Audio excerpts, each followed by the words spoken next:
Right, so there's a neck blank, and you saw me prepare that in one of the previous videos.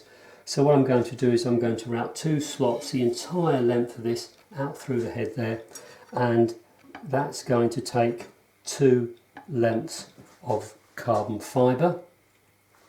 And then down the middle I'm going to route a 3rd slot for one of these 2-way adjustable truss rods. If you're a little bit unsure of how these work, I'll just take a minute out to explain that to you. So you've got this piece of steel bar here and 2 nuts welded to each end. So that distance is fixed. You've got a piece of rod here threaded at both ends. So when you turn it one way, like so, what happens is that the piece of rod with the thread on wants to get shorter, and if this is shorter than this piece, it causes it to bow in that direction. And if I turn it the other way, this piece becomes longer than that piece, so it makes it bow in the opposite direction.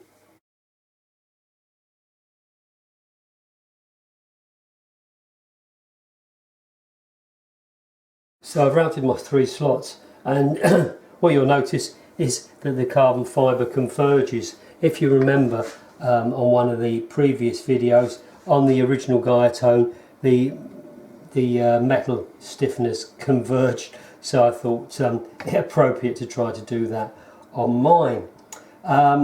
So the carbon fibre is going to be glued into the slot, and it's important that you do glue it in, because what you don't want is the neck to be able to move and then the stiffener, whether it's carbon fibre or steel, slide within that slot. So that has to be bonded very well to the wood, and then I'll put this little cap strip over the top there so that I've got the surface area to glue the fretboard on. The adjustable truss rod, I'll sort that out once I've got these glued in. And it's important, although you want a tight fit, to always leave a little bit of a gap, and that's to allow the excess epoxy to escape, because as you know, you can't compress a liquid, and if you push down and apply pressure, and the liquid epoxy has got no escape route, you do actually run the risk of splitting the neck. So it's important that excess epoxy can ooze out somewhere.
Right, so what I've done in a rather roundabout way is created a rebate for the binding that's going to go around the head.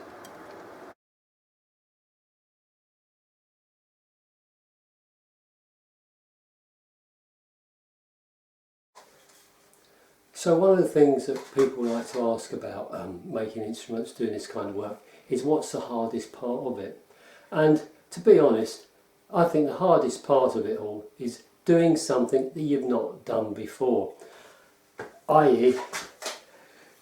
something like this bound head. You would not believe the amount of time and effort it's taken me to actually recreate that same look that's on the original Guyatone. It really has been quite taxing. But on the other hand, like all of these things, it's also been, now it's complete, immensely fulfilling. So yeah, there's the bound head, and I must admit I am extremely pleased with that outcome. So as you can see, I've completed the head of my version of the LG50.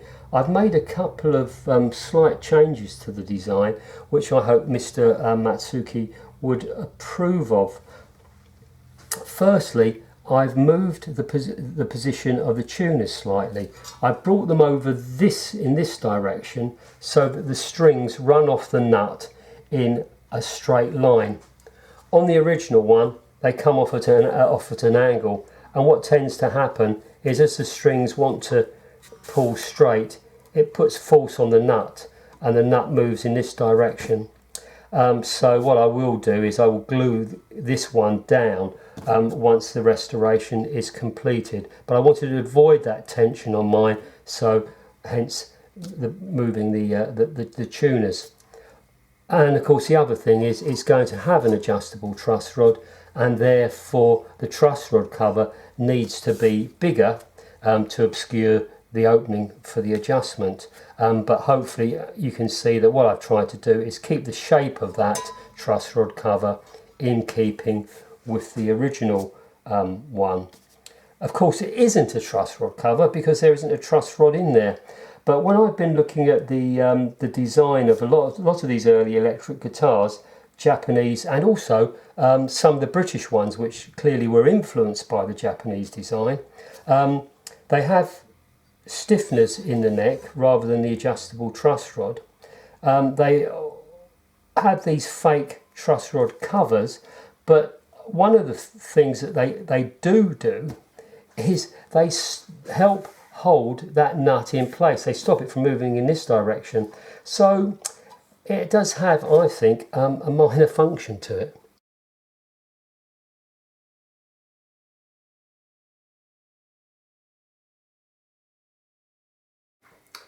So once again, many thanks for taking the time to watch the video, and also for all of your comments and support. As you can see, the next job for me is to glue the neck to the body. So I shall crack on with that, and I'll show you what happens in the next video. So until then, you take care. Cheers.